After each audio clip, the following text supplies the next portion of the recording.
Hello, today I'm going to talk about the different versions of the American Dream. And I'm going to give them a valuation from anywhere from $10 to $1 million, where a $10 version is like a really bad, doesn't capture every idea, incomplete definition of the American Dream, and $1 million is a super complete, well-defined, and well-understood American Dream. Now, and then at the end, I'm going to capture what separates a $10 American Dream from $1 million American Dream. For the $10 version of the American Dream, I'm going to introduce the character, Willie Loman, from the story The Death of a Salesman by Arthur Miller. Willie's a really interesting character because he's pretty greedy. I mean, he cares a lot about money, and yet at the same time, he isn't willing to take the action to get money or set his son Biff up for success. He literally just wants money to just spawn out of the sky. And that's why it's a $10 version of the American Dream, is because it doesn't encapsulate ideas like family or setting up the next generation. You know, it doesn't encapture every single idea that it should. For the $1,000 version of the American Dream, I'm going to introduce the character Jing Mei from the story Two Kinds by Amy Tam.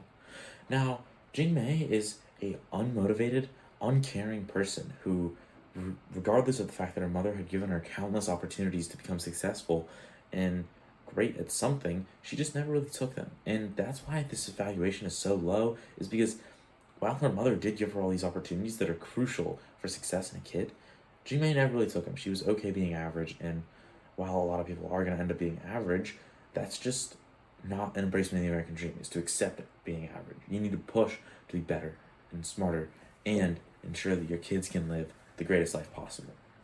That's why it's only $1,000. Now, for the $100,000 American Dream, I want to interview C-suite executive in the medical industry, Robert Purinton. His life embraces the American Dream, coming from nothing, and now he's something great. And he's taken lots of risks to get where he is today, which we're going to talk more about later at the end of this video. But for now, I'm going to have him explain what he thinks the American Dream means to him. I think the American Dream means forward progress of some kind. And, you know, a definition of one generation, again, might be academic or scientific or community service, or it could even just be, having, more rights. And then for next generation, it might mean something totally different. Now, last but most certainly not least, Elizabeth Purinton, who's a vice president in the medical industry. Her story embraces the American Dream. Even her parents' story embraces the American Dream.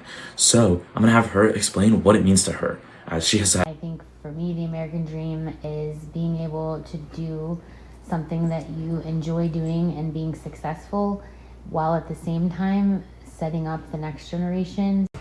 So what can you take away from this? Well, one thing I would definitely take away is there is no return without risk, right? You can't gain anything if you don't put anything up to lose first. We can see this in characters like Willie, as Willie didn't want to risk his own pride by taking Charlie's job. He didn't want to risk that. And you can also see in characters like Jing Mei. Jing Mei didn't want to take the risk of trying and learning to play piano. Even though it would be hard, taking that risk could have led to a lot of success for her as a person. And you can look at characters like real people like Robert Purinton, where he had taken risk of learning AI, and now it paid off for him as he's a C-suite executive AI officer. That's specialty now, because he had taken that risk. You can also see that in Miss Elizabeth Purinton for our $1 million American Dream.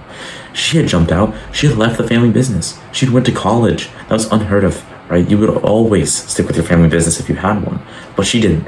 She moved on, and now she's a vice president of the medical industry. So that's an important takeaway here. I want you to understand that there is no return with no risk.